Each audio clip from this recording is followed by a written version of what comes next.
Marneuli Bələdiyyəsinin icra başçısı Mirab Topçişvili Almaniyadan qayıdandan sonra Alget Ərazi Birliyinin müvəkkilinin saxlanması ilə bağlı müsahibə verdi. Topçişvili baş verən hadisəni xoşagəlməz fakt kimi dəyərləndirir.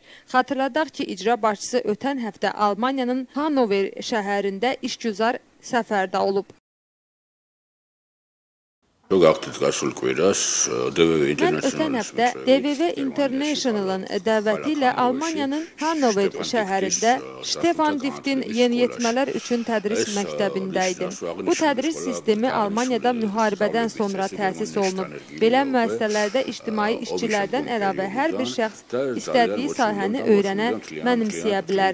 Biz orada müharibədən sonra yaranan sistemlə tanış olduq. Bizdə eyni sistemi Gürcüstan təsis etsək uduzmarıq. Mən baş verənlərlə bağlı sizə müsahibə vermək istəyirdim.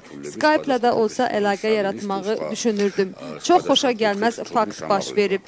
Siz də tez-tez bizim əməkdaşların iclaslarında iştirak edirsiniz. Görürsünüz ki, hər dəfə biz müvəkkillərə xatırladırıq ki, son dərəcə diqqətli olsunlar, rüşvətə əl atmasınlar. Mən hər kəsə müraciət etmək istəyirəm. Hüquq mühafizəkarları öz işlərini çox yaxşı yerinə yetirirlər. Siz də diqqətli olun, rüşvətə əl atmayın. Əsasda dövlət işçiləri diqqətli olmalıdırlar. Vətəndaşların mövqələrini qorumalıdırlar. Baləbəy pis işçi deyildi, amma xoşagəlməz hadisə baş verdi. Hər bir vətəndaş qanuna riayət etməlidir.